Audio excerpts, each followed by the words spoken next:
കാരണം നമ്മുടെ society as A whole, നമ്മൾ മൊത്തത്തിൽ നമ്മുടെ സമൂഹത്തിന് എടുക്കുമ്പോൾ അതിൽ ഒരുപാട് പവർ സ്ട്രക്ചർ ഉണ്ടായിരുന്നു. മീൻസ് സോഷ്യൽ കൺട്രോളിൻ്റെ ഒരുപാട് ഏജൻസികൾ ഉണ്ടായിരുന്നു. അതിലേറ്റവും പ്രധാനപ്പെട്ടതായിരുന്നു ഒന്ന് കുടുംബം, ഫാമിലികൾ. ഇപ്പോൾ കുറച്ച് നമ്മളൊരു പാൻഡമിക്കിൻ്റെ ശേഷം നമ്മൾ എടുത്തു നോക്കുകയാണെങ്കിൽ ഈ ഫങ്ഷണൽ ഫാമിലികളുടെ എണ്ണം കുറയുന്നുണ്ട്. കുടുംബങ്ങൾ രണ്ട് തരത്തിലുണ്ട്. ഒന്ന് ഫങ്ഷണൽ ഫാമിലീസും ഉണ്ടാവും, ഡിസ്ഫങ്ഷണൽ ഫാമിലീസും ഉണ്ടാവും. നമുക്കറിയാവുന്നൊരു കാര്യമാണ്. ഒരു ഫങ്ഷണൽ ഫാമിലീൻ്റെ അകത്താണ് ഡിസിപ്ലിൻഡ് ആയ ഒരു എന്താ പറയുക, സൊസൈറ്റിയിലേക്ക് അഡാപ്റ്റീവായ അല്ലെങ്കിൽ അതിൻ്റെ മൊറലിനെയൊക്കെ റെസ്പെക്റ്റ് ചെയ്യുന്ന കുട്ടികളുണ്ടായി വരുള്ളൂ.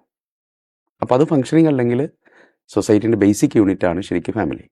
അത് തകരുമ്പോൾ അതിലൂടെ പുറത്തു വരുന്ന കുട്ടികളിൽ ഒത്തിരി പ്രശ്നങ്ങൾ കാണും. അതിൻ്റെ കുറേ റിഫ്ലക്ഷനാണ് നമ്മളിന്ന് കണ്ടുകൊണ്ടിരിക്കുന്നത്. അപ്പോൾ സൊസൈറ്റി ഈ ഫാമിലിയുടെ ഈ ഡിസ്ഫങ്ഷണൽ മോഡ് കൂടുന്തോറും എന്ത് ചെയ്യും, ഇതിൻ്റെ ഒരു പ്രശ്നം വീണ്ടും കൂടുന്നുണ്ട്. അപ്പോൾ നമ്മൾ ആര് പ്രതിയെന്ന് നോക്കുന്നതിനേക്കാളും നല്ല ആര് എന്നതിനേക്കാളും എന്ത് സംഭവിക്കുന്നു നോക്കുന്നതായിരിക്കും കുറച്ചുകൊണ്ട് ഉണ്ടാവുക. ഏത് ചർച്ചയിലും ഹു ഈസ് റെസ്പോൺസിബിൾ എന്ന് ചോദിക്കുമ്പോൾ അതിലൊരുപാട് പ്രശ്നങ്ങളുണ്ടാവും. അതിൻ്റെ അകത്ത് ആരും ഇതിന് ഉത്തരവാദിത്തം ഏറ്റെടുക്കുന്നില്ല. പക്ഷെ എന്താണ് സംഭവിക്കുന്നത്, വാട്ട് ഈസ് ബിഹൈൻഡ് ദിസ്, എന്താണ് ഇതിൻ്റെ പിറകിൽ എന്നുള്ളത് നമ്മൾ അന്വേഷിക്കേണ്ടതുണ്ട്, ചർച്ച ചെയ്യേണ്ടതുണ്ട്.